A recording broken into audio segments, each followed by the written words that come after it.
ABK Matin, l'interview. Docteur Louis-Marie Cagdeux, bonjour, bienvenue à Douala.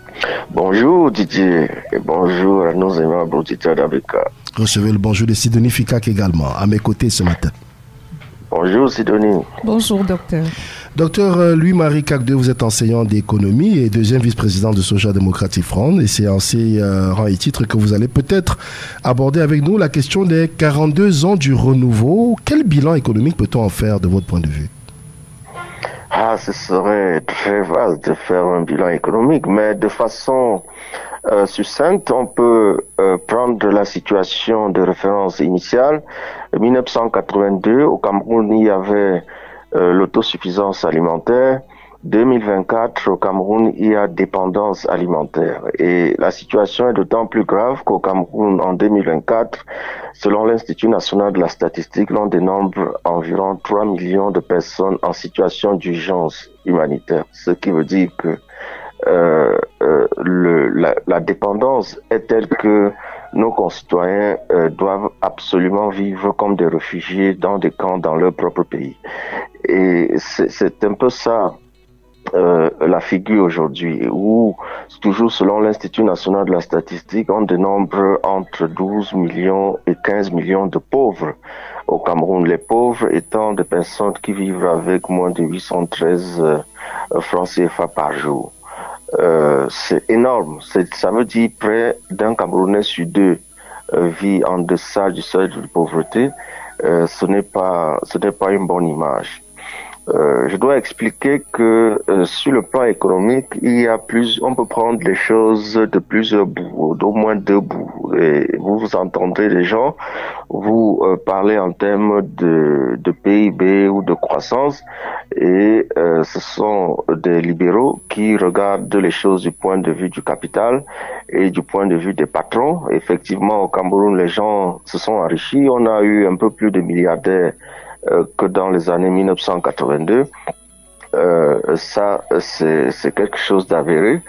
Mais moi, je suis plutôt socio-démocrate, comme vous savez, et je prends les choses du point de vue du pouvoir d'achat.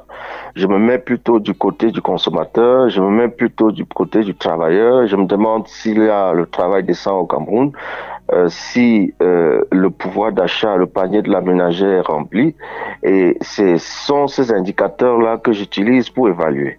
Il n'est pas question de dire que le PIB est plus élevé qu'en 1982 et que c'est une prouesse. Cela ne veut strictement rien dire pour le citoyen. Ou encore que le taux de croissance est de 4%. Cela ne veut aussi strictement rien dire pour le citoyen. Ce qui signifie quelque chose pour le citoyen, c'est de dire, est-ce que mon pouvoir d'achat a augmenté? Et nous sommes tous à l'unanimité au Cameroun pour dire, même ceux qui brassent un milliard, pour dire que le niveau de vie est très élevé pendant que les revenus sont au Cameroun trop bas. Voilà un peu la figure. Or, les choses n'ont pas toujours été comme ça. Nous avons été pendant longtemps dans un pays où les gens mangeaient à leur faim, où il y avait un certain équilibre social, et tout a basculé en 1989, quand le Cameroun a pris l'option libérale, quand le Cameroun s'est mis par une loi dans le choix d'orienter l'économie vers le capital, d'orienter l'économie vers l'extérieur, parce que les capitalistes et les investisseurs étant quasiment totalement de l'extérieur, en fermant les entreprises nationales et en privatisant massivement ce qui restait. En ce moment, quand le Cameroun prenait cette option, comme entreprise que l'on retrouvait dans le portefeuille de l'État, il y en avait 188. Toutes ces entreprises ont disparu, ou presque, parce que 30 ans plus tard, en 2018, on n'en avait plus que 28, ce qui est une saignée, ce qui est une catastrophe. Et quand vous prenez même les 28 qu'il y en avait, si vous regardez la loi de finances, vous verrez que 14 étaient en faillite, ce qui était encore une grosse catastrophe. Quand on vous dit aujourd'hui que la CEMRI existe, la CEMRI a un bilan négatif depuis 2014 et donc la CEMRI vit sous perfusion de l'État. via des subventions, ce qui n'est pas normal dans un pays où on importe 97% de riz que l'on consomme. Donc la sèmerie devrait être plutôt très excédentaire parce que le marché existe. Quand on vous parle de Cameco qui est en situation de faillite ou de quasi-faillite parce que le bilan est très négatif, c'est encore une aberration dans un contexte de quasi-monopole où les gens n'ont pas d'autre choix que d'utiliser cette compagnie pour au moins ce qui concerne les déplacements internes. Et donc, c'est un gros problème. C'est un gros problème que des entreprises comme Camtel soient endettées à hauteur de près de 400 milliards. Ces entreprises qui devraient permettre à l'État d'avoir une bouffée d'oxygène. Quand vous dites que la Sonara a plus de 400 milliards de dettes, la Sonara qui devrait donner un peu plus de une bouffée d'oxygène à l'État, c'est une catastrophe économique. Et donc, moi, j'ai toujours parlé de crime parce que les options qui ont été prises au Cameroun ont été des options intenables et des options qu'il ne fallait pas prendre. Et on va nous dire de façon triviale que c'est à cause des chocs externes que l'on a traversés, et je balaye ça d'un revers de la main. Tel que la dévaluation du franc CFA, par exemple, docteur. Oui, et la dévaluation est venue, c'est vrai. Mais l'argument fétiche du gouvernement, c'est de nous dire, oh, Covid-19, oh, guerre en Ukraine, etc., qu'il y a eu ces chocs externes. Déjà, c'est la preuve que l'économie camerounaise est entièrement extravertie, ce qui n'était pas le cas il y a 42 ans. L'économie du pays extravertie veut dire que nous dépendons entièrement de l'extérieur pour les besoins de nos propres populations. C'est par exemple le blé où 100% de blé est importé pour faire le pain au Cameroun. 15 millions de pains qu'on fait quand même chaque matin, et il n'y a pas un seul gramme de farine que l'on prend au niveau local dans les différentes boulangeries que l'on a au pays. C'est difficile à comprendre quand il y avait une société qui faisait le blé, etc. Et donc, les chocs, moi je balaye ça d'un revers de la main parce que c'est une question d'option économique. Il n'existera pas, il n'a jamais existé, et il n'existe pas un monde sans choc. Que le gouvernement dise que c'est le choc qui pose le problème, c'est faux. Mais docteur Kagdou, vous ne pouvez pas balayer d'un revers de la main, par exemple, l'impact des conflits. Par exemple, le Cameroun qui a fait face à des menaces sécuritaires majeures, notamment le groupe Boko Haram, la crise anglophone dans les régions du nord et du sud-ouest, et tout le reste, docteur Kagdou. Tout cela peut avoir un impact, non? Expliquons la crise anglophone. Expliquons qui est une option économique une fois de plus. Moi, je regarde les choses du point de vue économique. Ensuite, il peut avoir des causes politiques, historiques. Mais je lis encore un document de pilotage de politique publique, ECAM 4, qui est l'enquête de ménage menée par l'Institut national de la statistique, INS. ECAM 4 a été publié en 2015. La crise anglophone a commencé en 2016. Et dans ECAM 4, on vous explique que les politiques publiques n'étaient pas inclusives. C'est une faute de gestion, ça. C'est un problème de gouvernance. Dans ECAM, et puis encore, si vous regardez les bulletins ou les notes de synthèse que l'Institut national de la statistique publie sur l'inflation, par exemple, vous allez vous rendre compte que les villes de Buea et de Kumba étaient les villes les plus chères en 2015. Et donc, c'est un problème économique majeur. Vous pouvez pas avoir une zone industrielle où les gens meurent de faim. Buea, par exemple, est la région industrielle du Cameroun sur tous les plans. C'est là où le pays puise tout son pétrole, et c'est là où vous avez les plus grandes plantations industrielles du pays, et les gens meurent de faim. Or, l'Institut national de la statistique vous dit les politiques publiques n'ont pas été inclusives. Ça veut dire quoi? Ça veut dire que vous allez puiser le pétrole dans le Ndian, et en 2016, vous avez 0 km de route dans le Ndian. Vous vous attendez à quoi? À ce que les gens ne se soulèvent pas? Et vous puisez le pétrole depuis 1981. Vous ne laissez rien aux populations riveraines. Ça n'a pas de sens. Ça ne se doit pas se faire. C'est ça qu'on appelle politique publique non inclusive. Vous pouvez pas avoir des plantations dans une localité où vous avez entièrement exproprié les populations. Ce que l'on ne dit pas, c'est qu'en 2016, les populations Bakossi ont porté plainte à la CDC qui les a expropriés de leur population, de leur terrain, et les a expropriés même des besoins vitaux. C'est-à-dire, vous ne laissez même pas aux populations de l'exploitation de leurs cours d'eau qui leur permettent de vivre. Ce n'est pas normal. Et ce conflit est toujours en cours. Et c'est le modèle économique qui n'était pas bon. Parce que quand on se met à détruire les plantations aujourd'hui, c'est parce que les gens n'y trouvent pas leur intérêt. On dit, et c'est très clair dans les résolutions de conflits, que les gens qui s'échangent ne se font pas la guerre. Et donc, quand il y a relation commerciale, il n'y a pas de guerre. Parce que tout le monde s'en sort perdant. Et il n'y a jamais un monde où le fournisseur a bombardé son client. Ce n'est pas possible. Donc c'est ça qu'il faut créer, et le pays n'était pas comme ça, le pays était mal géré. Et jusqu'à aujourd'hui, on craint que cette situation ne soit pas corrigée. Et donc moi je dis que il est arrivé en 2016 dans les régions du nord-ouest et du sud-ouest exactement ce qui devait arriver avec le mode de gestion qu'il y avait à l'époque.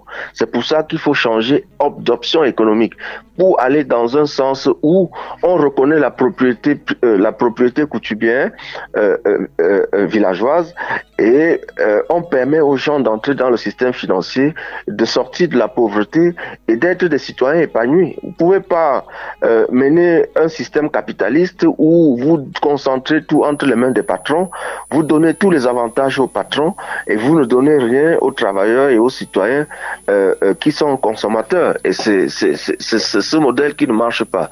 Et je voulais même dire un modèle qui détruit entièrement le tissu de production locale.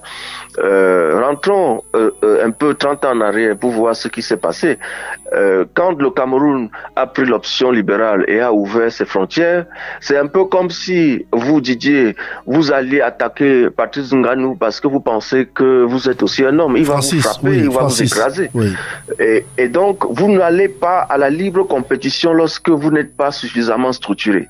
Et c'est ce qui s'est passé avec notre économie. Nous sommes allés à la libre compétition, ouvrir nos frontières, alors que nous n'étions pas structurés. Et ce qui s'est passé, c'est que notre économie n'a pas résisté effectivement à la concurrence internationale, à la concurrence mondiale, à tel point que en 2024, le Cameroun n'est plus qu'un comptoir commercial. Il n'y a pas un seul secteur excédentaire au Cameroun. Je n'en connais pas. Peut-être simplement le fer à béton que l'on fait là-bas. Voilà. En dehors du secteur de ce secteur-là, il n'y a pas de secteur excédentaire au Cameroun, ce qui est un gros problème. Or, nous sommes partis d'un contexte où il y avait cet excédent-là. Le tissu de production locale a été entièrement détruit. Le tissu a été affaibli, ce qui nous pose un problème sérieux. Si je prends le secteur avicole, que tout le monde connaît parce qu'il y a eu une grande lutte de l'ACDIC pour l'interdiction de découpe de poulets congelés au Cameroun, mais ce qui s'est passé, c'est que entre 1995, lorsque le Cameroun s'engage à signer les accords de Marrakech et dans les accords de l'OMC, et 2003, c'est-à-dire quelques 8 ans plus tard, 92,5% des emplois au niveau local des entrepreneurs avaient fermé. C'est ça la réalité. C'est-à-dire que vous ouvrez vos frontières et les produits étrangers viennent entièrement détruire le tissu économique local. Si vous prenez encore ce que nous disent les patrons, je prends ECAM par exemple, qui est un mouvement patronal dirigé plutôt vers les PME et PMI, ECAM nous dit que 80% des entreprises meurent avant 2 ans. C'est ça la réalité, parce que ces entreprises ne peuvent pas tenir à la compétition. Vous mettez n'importe qui devant Nganou, Nganou tape.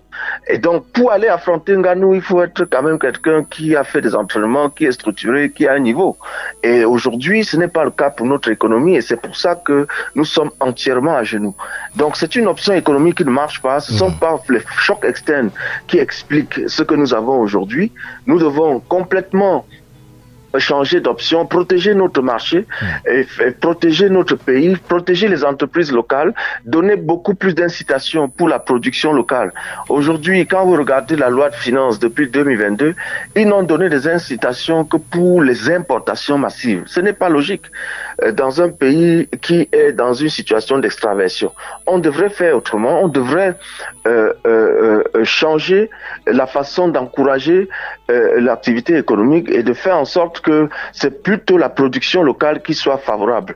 On devrait faire en sorte qu'il n'y ait pas comme que les choses soient normales comme dans les années 1980. Quand les patrons nous disent que une entreprise reçoit par an 335 visites, contrôle de l'administration, vous comprenez que ça peut jamais marcher. Je ne sais pas combien vous, en tant qu'ABK, vous recevez par an, mais ça veut dire que en moyenne, une fois par jour, vous avez un contrôleur qui est à votre tous et à votre porte, et vous devez payer quelque chose. Ça n'a pas de sens. Ajoutez à ça les normes, le poids des normes. Comment vous pouvez être dans un pays où vous voulez encourager la production locale, vous mettez des normes qui sont largement au-dessus des possibilités des initiatives locales et vous frappez le contenu. Depuis 2024, ils frappent la création de contenu local. Ça ne se comprend pas pour un pays qui veut que l'on produise et pour un pays qui veut que son économie se relève. Et donc, si vous voulez transformer les produits locaux, faire par exemple les jus d'ananas, je ne sais pas de quoi, conditionnés pour le marché camerounais, je vous informe que vous allez affronter environ 28 normes au Cameroun. Et ces 28 normes sont largement au-dessus des possibilités des start-upers. Et c'est pour ça que vous allez toujours constater que ces gens ne s'arriment pas aux normes et donc vous n'allez pas aller dans un supermarché et trouver les produits camerounais en abondance, puisque les initiatives locales ne respectent pas les normes. Et donc, le cahier des charges que les supermarchés ont n'est pas respecté, ils ne prennent pas toujours ces produits-là. Or, le bâton de manioc, par exemple, n'a pas besoin d'avoir une norme internationale pour être vendu. Nous tous qui mangeons le bâton de manioc ne sommes jamais morts et donc inutile de mettre le fabricant de bâtons de manioc aux mêmes exigences que Nestlé ou aux mêmes exigences que les boissons du Cameroun. Ce serait pas compréhensible. Oui.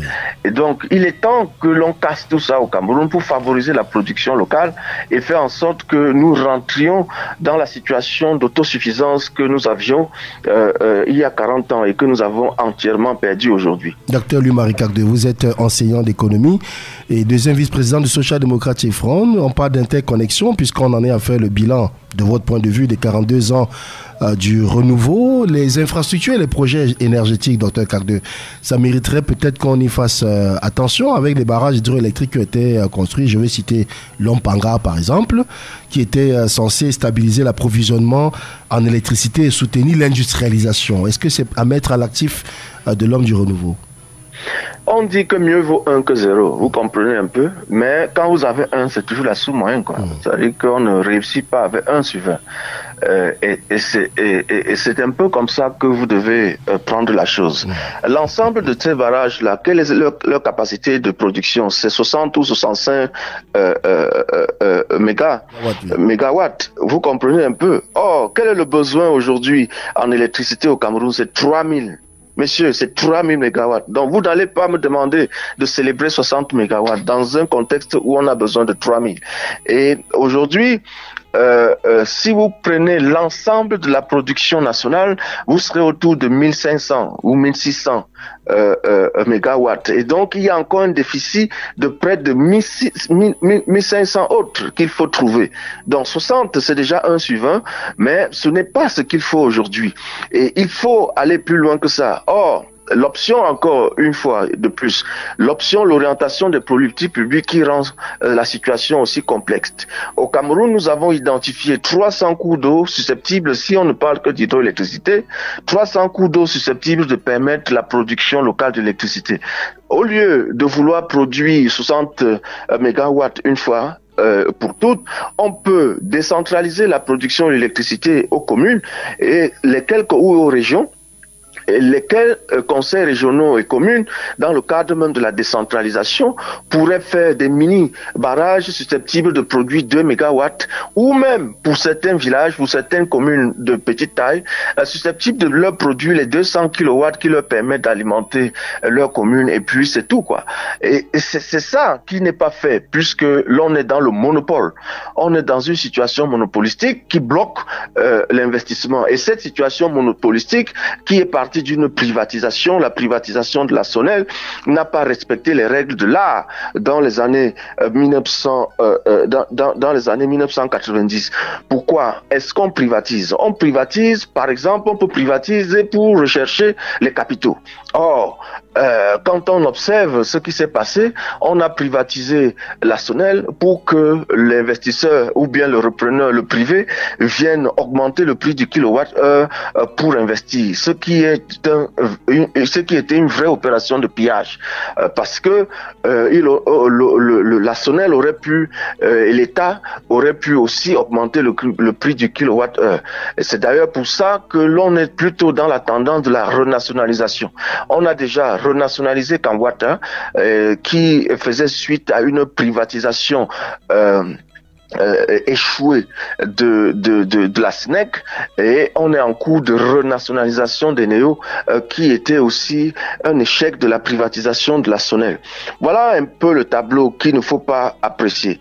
Et il ne faut pas apprécier ce tableau parce que l'option est encore intenable. Quand vous faites l'hydroélectricité et vous prenez l'option de créer une société de transport qui s'appelle Sonatrel, pour transporter l'électricité d'un bout du pays à coût de milliards pour un autre bout du pays, où dans ce bout de pays, il y a des ressources locales susceptibles, avec ces milliards-là, de créer localement l'énergie et de créer localement la richesse.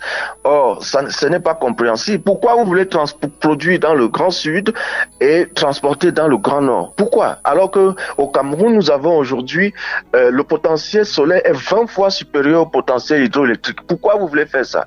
Pourquoi est-ce qu'on ne peut pas produire du solaire? On a le potentiel éolien.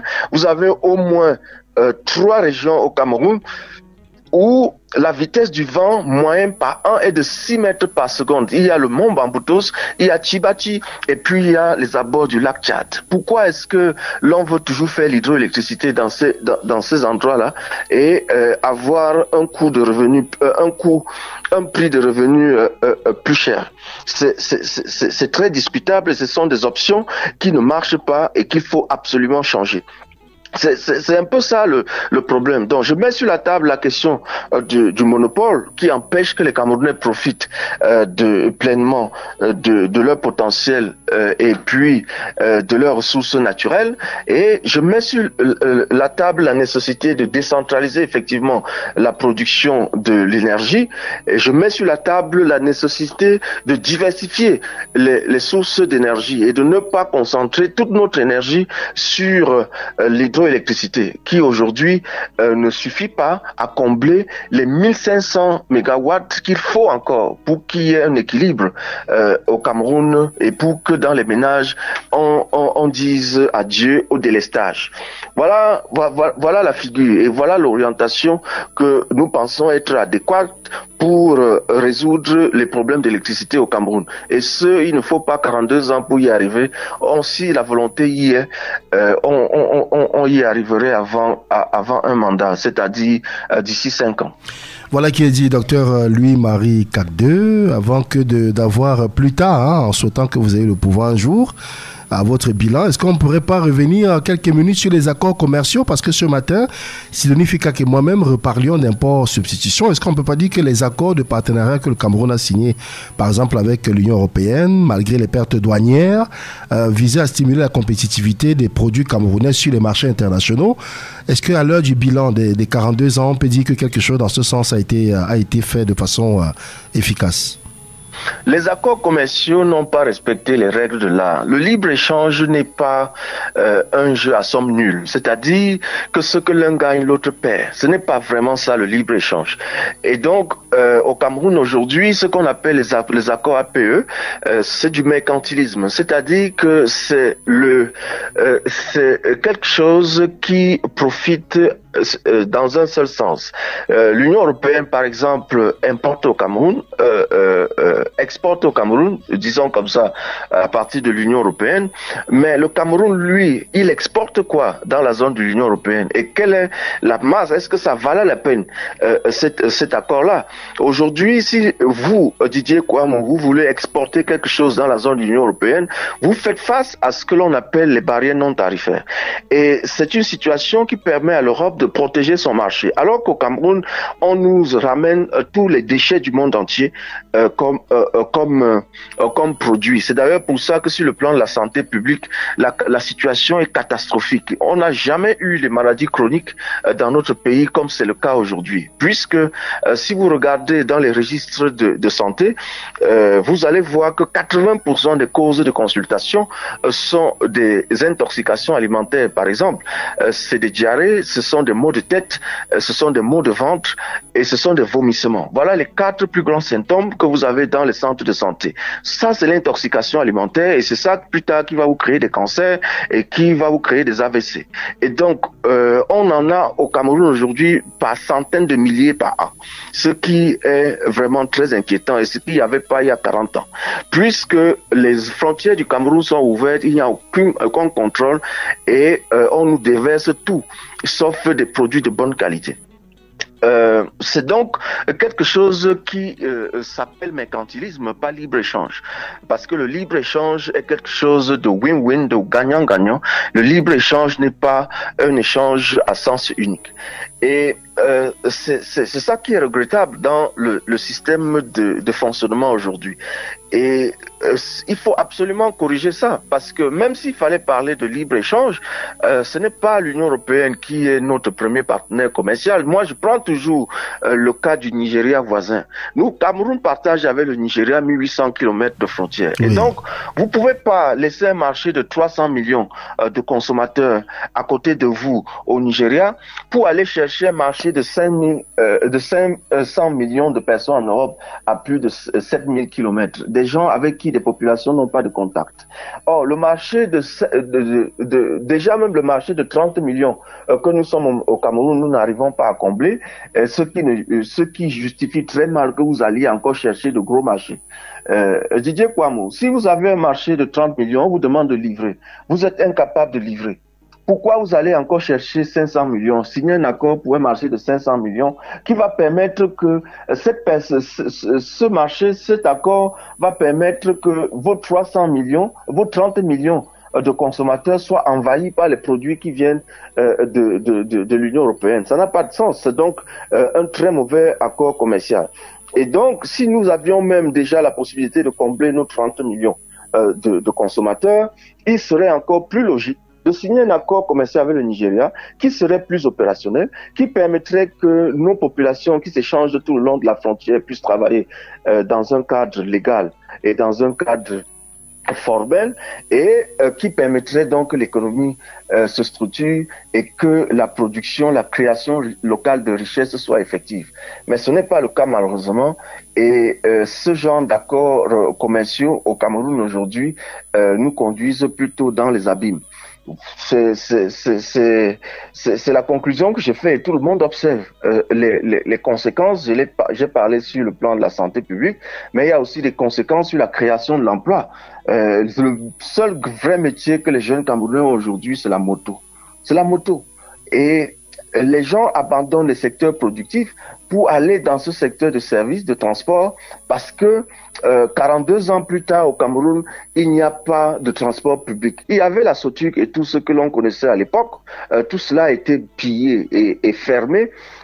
Tout ce qui est venu plus tard a été pillé et donc le transport public au Cameroun aujourd'hui se réduit au transport par la moto, ce qui est encore quelque chose de difficilement compréhensible. Ce qui veut dire aussi qu'on a beaucoup régressé. Quand on prend le transport aérien, on voit ce que la Camer était et ce que Cameco est aujourd'hui, on a énormément régressé. Et donc, nous n'avons fait que régresser dans un contexte où beaucoup d'autres pays ont évolué.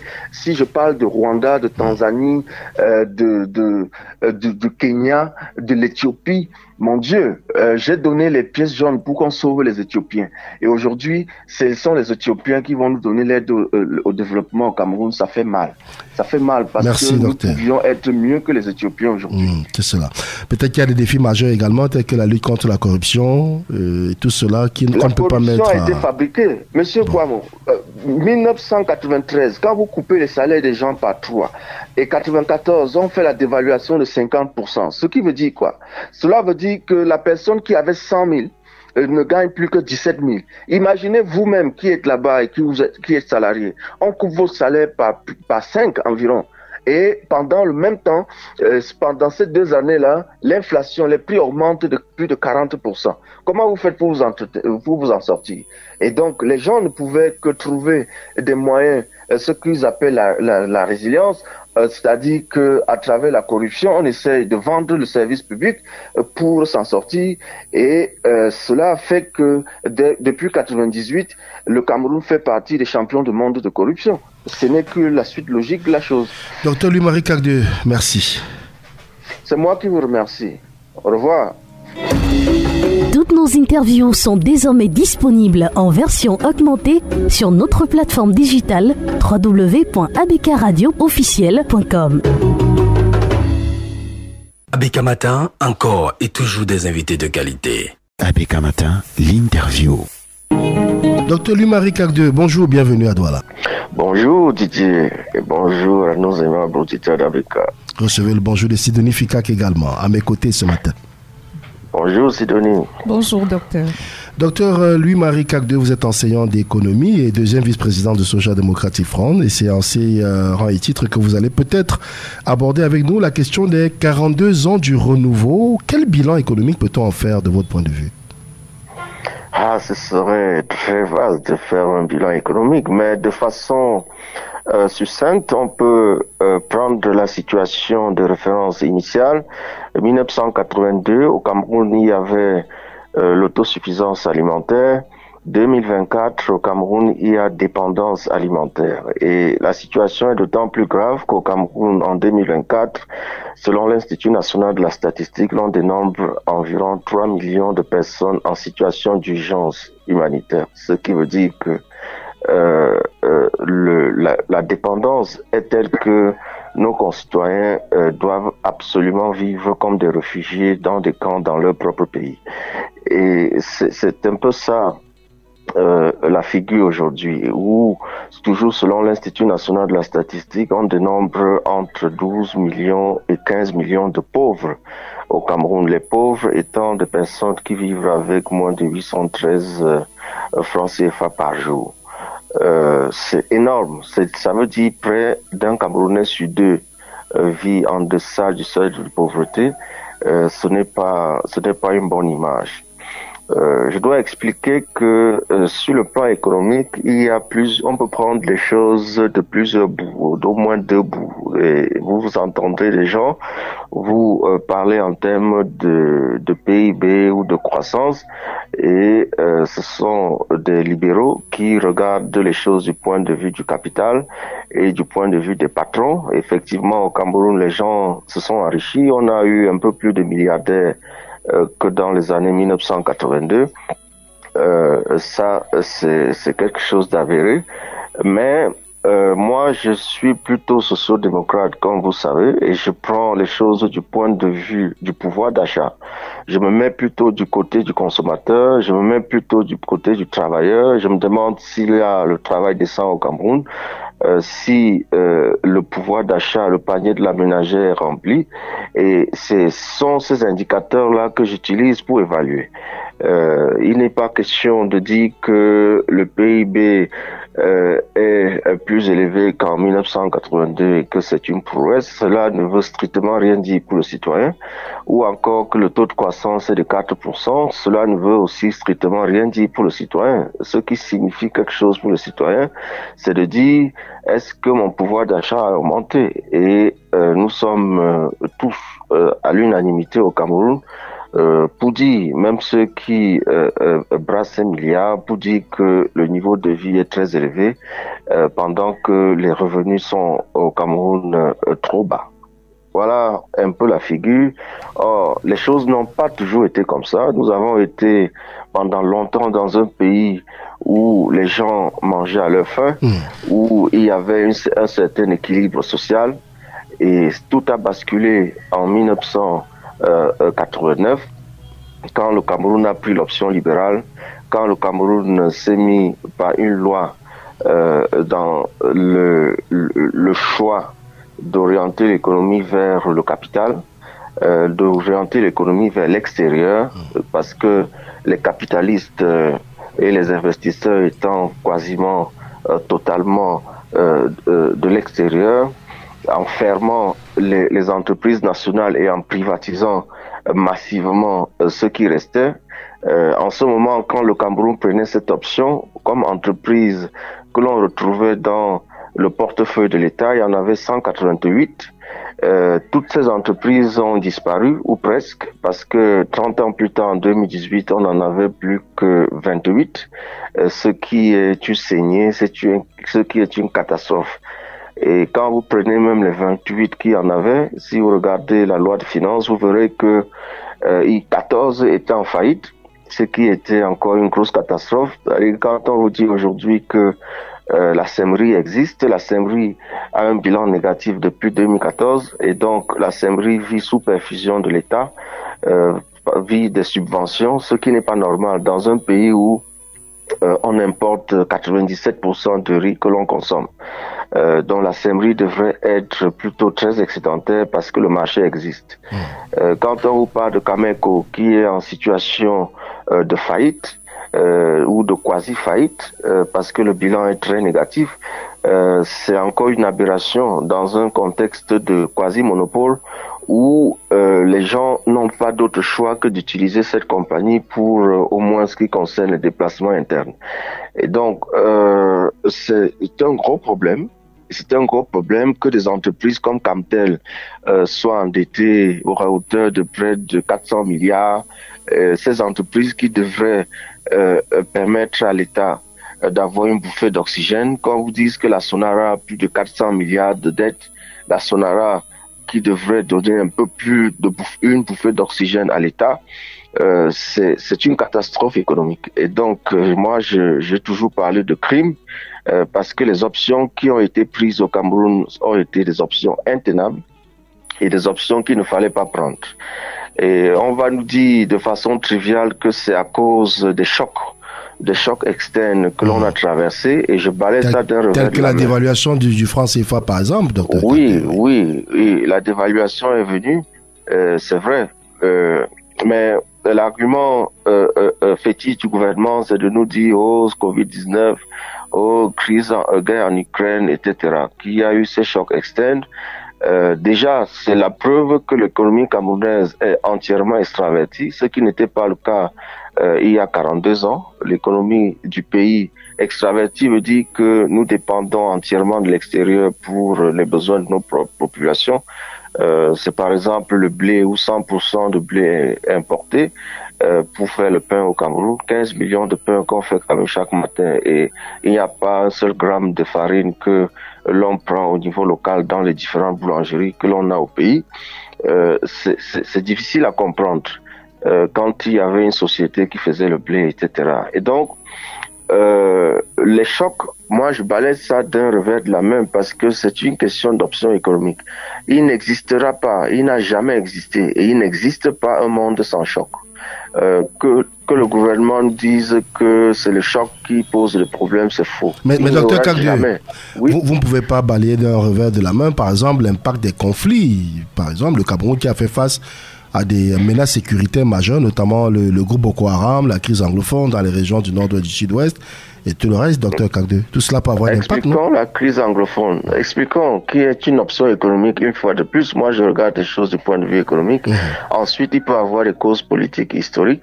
Mais je lis encore un document de pilotage de politique publique, ECAM 4, qui est l'enquête de ménage menée par l'Institut national de la statistique, INS.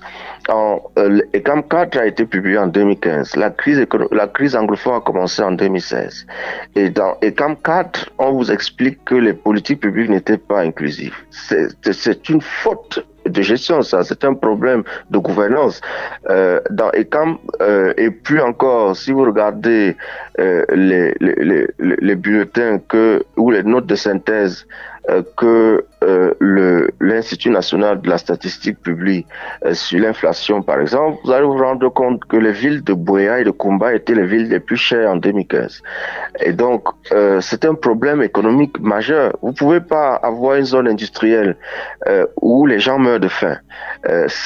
Buea, par exemple, est la région industrielle du Cameroun sur tous les plans. C'est là où le pays puise tout son pétrole et c'est là où vous avez les plus grandes plantations industrielles du pays et les gens meurent de faim. Or, l'Institut national de la statistique vous dit les politiques publiques n'ont pas été inclusives. Ça veut dire quoi? Ça veut dire que vous allez puiser le pétrole dans le Ndian et en 2016, vous avez 0 km de route dans le Ndian. Vous vous attendez à quoi? À ce que les gens ne se soulèvent pas? Et vous puisez le pétrole depuis 1981. Vous ne laissez rien aux populations riveraines. Ça n'a pas de sens. Ça ne se doit pas se faire. C'est ça qu'on appelle politique publique non inclusive. Vous pouvez pas avoir des plantations dans une localité où vous avez entièrement exproprié les populations. Ce que l'on ne dit pas, c'est qu'en 2016, les populations Bakossi ont porté plainte à la CDC qui les a expropriés de leur population, de leur terrain et les a expropriés même des besoins vitaux. C'est-à-dire vous ne laissez même pas aux populations de l'exploitation de leur cours d'eau qui leur permettent de vivre. Ce n'est pas normal et ce conflit est toujours en cours et c'est le modèle économique qui n'était pas bon parce que quand on se met à détruire les plantations aujourd'hui, c'est parce que les gens n'y trouvent pas leur intérêt. On dit, et c'est très clair dans les résolutions de conflits, que les gens qui s'échangent ne se font pas la guerre. Et donc quand il y a relation commerciale, il n'y a pas de guerre parce que tout le monde s'en sort perdant. Et il n'y a jamais un monde où le fournisseur a bombardé son client. Ce n'est pas possible. Donc c'est ça qu'il faut créer. Le pays n'était pas comme ça. Le pays était mal géré. Et jusqu'aujourd'hui, on craint que cette situation ne soit pas corrigée. Et donc moi je dis que il est arrivé en 2016 dans les régions du nord-ouest et du sud-ouest exactement ce qui devait arriver avec le mode de gestion qu'il y avait à l'époque. C'est pour ça qu'il faut changer d'option économique pour aller dans un sens où on reconnaît la propriété coutumière villageoise et on permet aux gens d'entrer dans le système financier, de sortir de la pauvreté et d'être des citoyens épanouis. Vous pouvez pas mener un système capitaliste où vous concentrez tout entre les mains des patrons, vous donnez tous les avantages aux patrons et vous ne donnez rien aux travailleurs et aux citoyens qui sont consommateurs. Et c'est ce modèle qui ne marche pas. Et je voulais même dire un modèle qui détruit entièrement le tissu de production locale. Rentrons un peu 30 ans en arrière pour voir ce qui s'est passé. Quand le Cameroun a pris l'option libérale et a ouvert ses frontières, c'est un peu comme si vous, Didier, vous alliez attaquer Patrice Ngannou parce que vous pensez que vous êtes aussi un homme. Il va vous frapper, il va vous écraser. Oui. Et donc, vous n'allez pas à la libre compétition lorsque vous n'êtes pas suffisamment structuré. Et c'est ce qui s'est passé avec notre économie. Nous sommes allés à la libre compétition, ouvrir nos frontières, alors que nous n'étions pas structurés. Et ce qui s'est passé, c'est que notre économie n'a pas résisté effectivement à la concurrence internationale, à la concurrence mondiale, à tel point que en 2024, le Cameroun n'est plus qu'un comptoir commercial. Il n'y a pas un seul secteur excédentaire au Cameroun. Je n'en connais pas. Peut-être simplement le fer à béton que l'on fait là-bas. Voilà. En dehors du secteur de ce secteur-là, il n'y a pas de secteur excédentaire au Cameroun, ce qui est un gros problème. Or, nous sommes partis d'un contexte où il y avait cet excédent-là. Le tissu de production locale a été entièrement détruit. Le tissu a été affaibli, ce qui nous pose un problème sérieux. Si je prends le secteur avicole, que tout le monde connaît parce qu'il y a eu une grande lutte de l'Arctique pour l'interdiction des découpes de poulets congelés au Cameroun, mais ce qui s'est passé, c'est que entre 1995, lorsque le Cameroun s'engage à signer les accords de Marrakech et donc les accords de l'OMC, et 2003, c'est-à-dire quelques 8 ans plus tard, 92,5% des emplois au niveau local des entrepreneurs avaient fermé.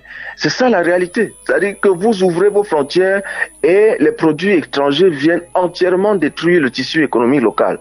Si vous prenez encore ce que nous disent les patrons, je prends ECAM par exemple, qui est un mouvement patronal dirigé plutôt vers les PME et PMI, ECAM nous dit que 80% des entreprises meurent avant 2 ans.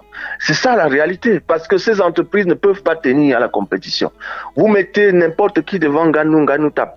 Et donc, pour aller affronter Nganou, il faut être quand même quelqu'un qui a fait des entraînements, qui est structuré, qui a un niveau. Et aujourd'hui, ce n'est pas le cas pour notre économie, et c'est pour ça que nous sommes entièrement à genoux.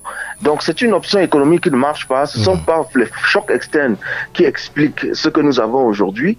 Nous devons complètement changer d'option, protéger notre marché, et protéger notre pays, protéger les entreprises locales, donner beaucoup plus d'incitation pour la production locale. Aujourd'hui, quand vous regardez la loi de finances depuis 2022, ils n'ont donné des incitations que pour les importations massives. Ce n'est pas logique. Dans un pays qui est dans une situation d'extraversion, on devrait faire autrement, on devrait changer la façon d'encourager l'activité économique et de faire en sorte que c'est plutôt la production locale qui soit favorable.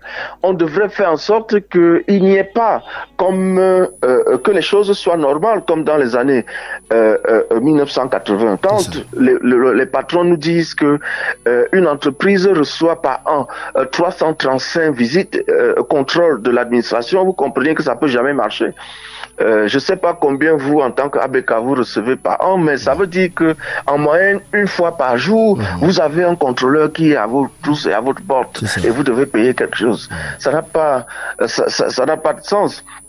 Ajoutez à ça les normes, le poids des normes. Comment vous pouvez être dans un pays où vous voulez encourager la production locale, vous mettez des normes qui sont largement au-dessus des possibilités des initiatives locales et vous frappez le contenu. Depuis 2024, il frappe la création de contenu local.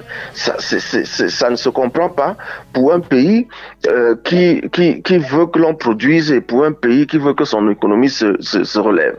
Et donc, si vous voulez transformer les produits locaux, faire par exemple les jus d'ananas, je sais pas de quoi, conditionnés pour le marché camerounais, je vous informe que vous allez affronter environ 28 normes au Cameroun.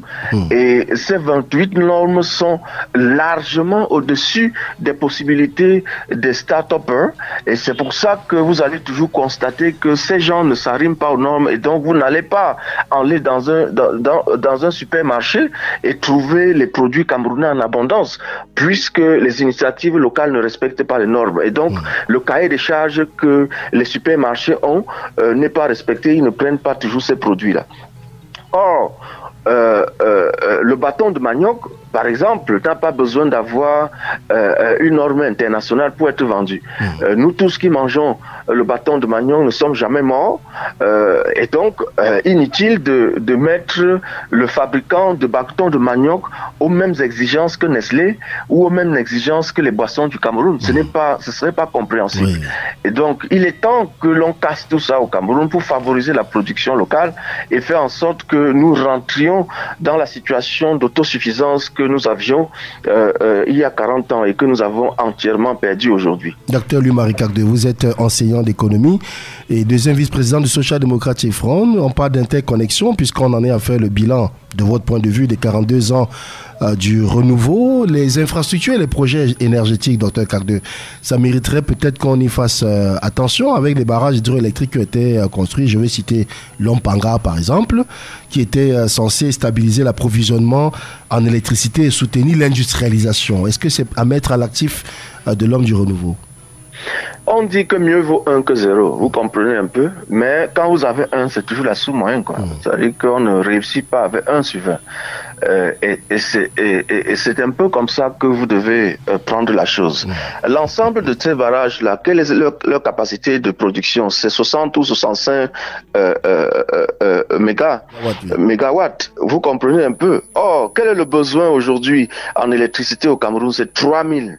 Messieurs, c'est 3000 mégawatts. Donc, vous n'allez pas me demander de célébrer 60 mégawatts dans un contexte où on a besoin de 3000. Et aujourd'hui, si vous prenez l'ensemble de la production nationale, vous serez autour de 1500 ou 1600 mégawatts. Et donc, il y a encore un déficit de près de 1500 autres qu'il faut trouver. Donc, 60, c'est déjà 1 sur 20, mais ce n'est pas ce qu'il faut aujourd'hui. Et il faut aller plus loin que ça. Or, l'option, encore une fois de plus, l'orientation des politiques publiques qui rend la situation aussi complexe. Au Cameroun, nous avons identifié 300 cours d'eau susceptibles, si on ne parle que d'hydroélectricité, 300 cours d'eau susceptibles de permettre la production locale d'électricité.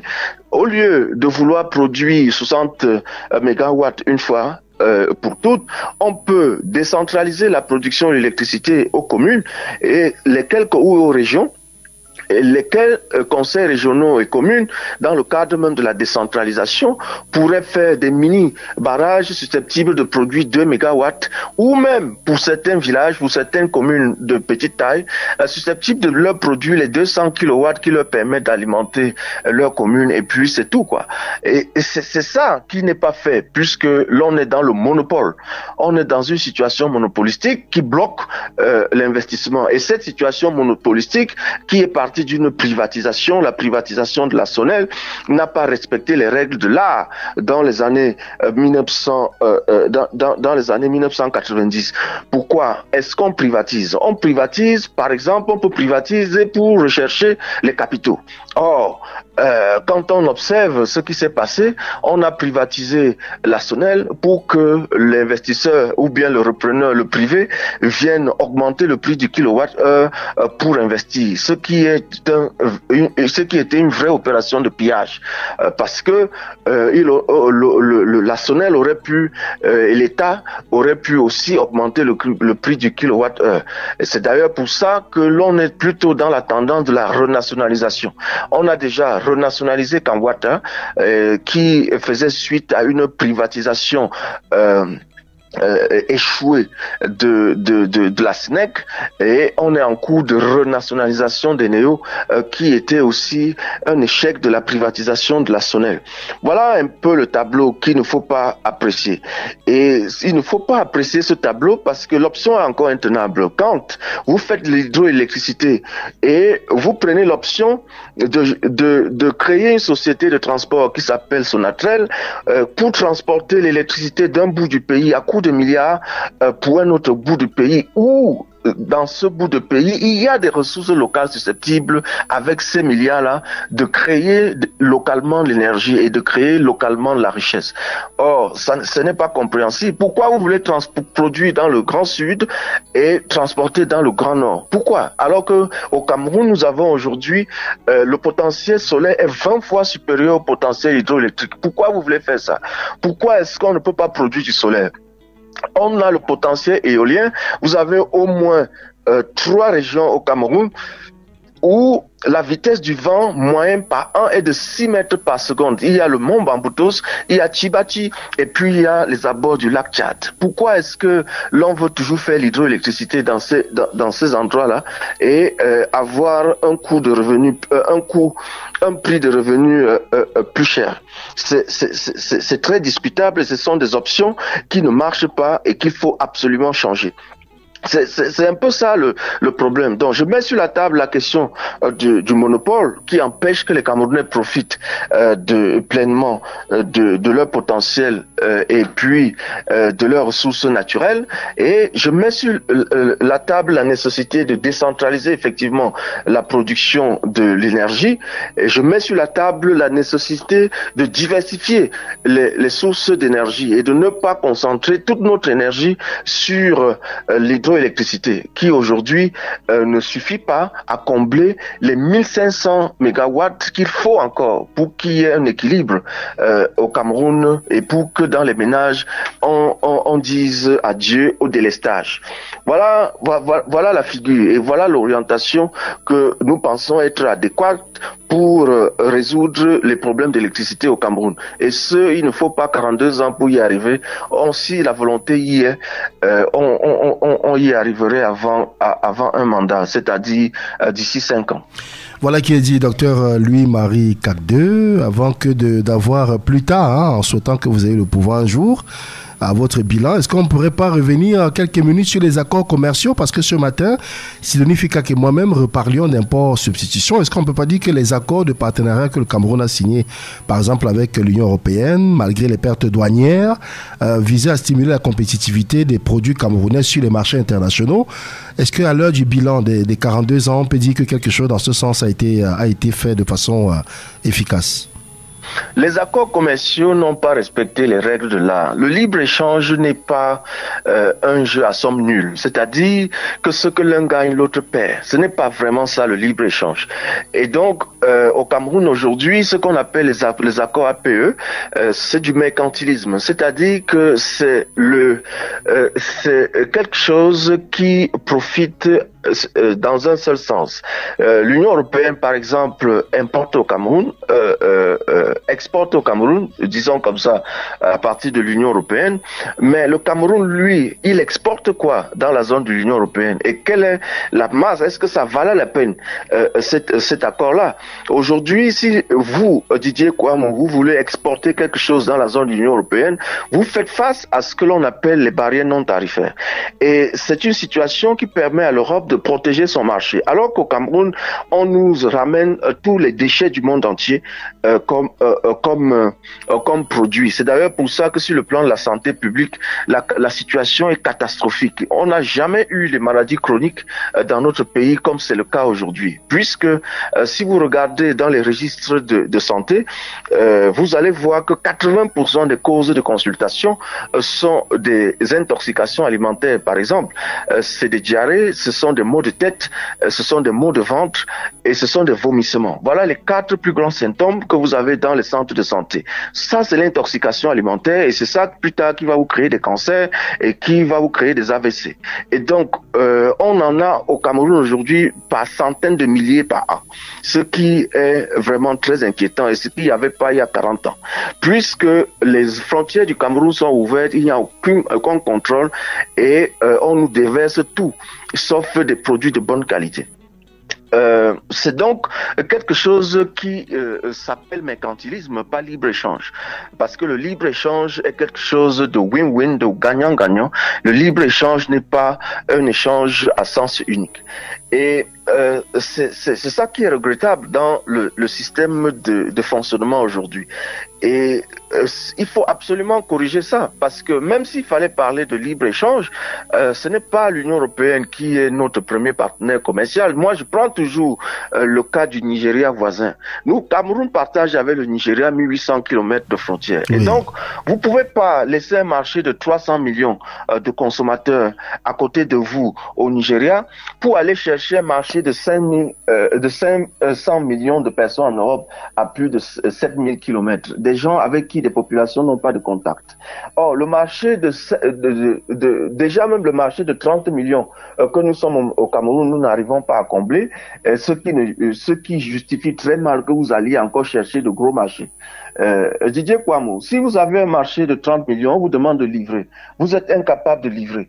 Pourquoi vous allez encore chercher 500 millions, signer un accord pour un marché de 500 millions qui va permettre que ce marché, cet accord va permettre que vos 300 millions, vos 30 millions de consommateurs soient envahis par les produits qui viennent de l'Union européenne. Ça n'a pas de sens. C'est donc un très mauvais accord commercial.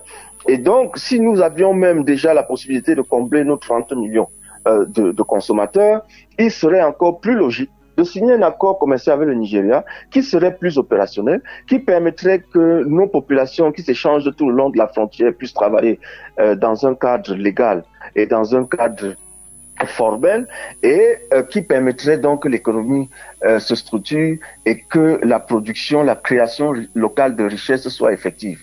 Mais ce n'est pas le cas malheureusement et ce genre d'accords commerciaux au Cameroun aujourd'hui nous conduisent plutôt dans les abîmes. C'est la conclusion que j'ai fait et tout le monde observe les conséquences. J'ai parlé sur le plan de la santé publique, mais il y a aussi des conséquences sur la création de l'emploi. Le seul vrai métier que les jeunes Camerounais ont aujourd'hui, c'est la moto. C'est la moto. Et les gens abandonnent les secteurs productifs pour aller dans ce secteur de services, de transport, parce que 42 ans plus tard au Cameroun, il n'y a pas de transport public. Il y avait la SOTUC et tout ce que l'on connaissait à l'époque, tout cela a été pillé et fermé. Tout ce qui est venu plus tard a été pillé et donc le transport public au Cameroun aujourd'hui se réduit au transport par la moto, ce qui est encore quelque chose de difficilement compréhensible. Ce qui veut dire aussi qu'on a beaucoup régressé. Quand on prend le transport aérien, on voit ce que la Camer était et ce que Cameco est aujourd'hui, on a énormément régressé. Et donc, nous n'avons fait que régresser dans un contexte où beaucoup d'autres pays ont évolué. Si je parle de Rwanda, de Tanzanie, du Kenya, de l'Éthiopie, mon Dieu, j'ai donné les pièces jaunes pour qu'on sauve les Éthiopiens. Et aujourd'hui, ce sont les Éthiopiens qui vont nous donner l'aide au développement au Cameroun. Ça fait mal. Ça fait mal parce que nous pouvions être mieux que les Éthiopiens aujourd'hui. C'est cela. Peut-être qu'il y a des défis majeurs également, tels que la lutte contre la corruption et tout cela qu'on ne peut pas mettre... La corruption a été fabriquée. Monsieur Kouamouo, 1993, quand vous coupez les salaires des gens par 3, et 94, on fait la dévaluation de 50%. Ce qui veut dire quoi? Cela veut dire que la personne qui avait 100 000 ne gagne plus que 17 000. Imaginez vous-même qui êtes là-bas et qui êtes salarié. On coupe vos salaires par 5 environ. Et pendant le même temps, pendant ces 2 années-là, l'inflation, les prix augmentent de plus de 40%. Comment vous faites pour vous en sortir? Et donc, les gens ne pouvaient que trouver des moyens, ce qu'ils appellent la résilience, c'est-à-dire que à travers la corruption, on essaie de vendre le service public pour s'en sortir. Et cela fait que depuis 98, le Cameroun fait partie des champions du monde de corruption. Ce n'est que la suite logique de la chose. Docteur Louis-Marie Kagde, merci. C'est moi qui vous remercie. Au revoir. Toutes nos interviews sont désormais disponibles en version augmentée sur notre plateforme digitale www.abkradioofficiel.com. ABK Matin, encore et toujours des invités de qualité.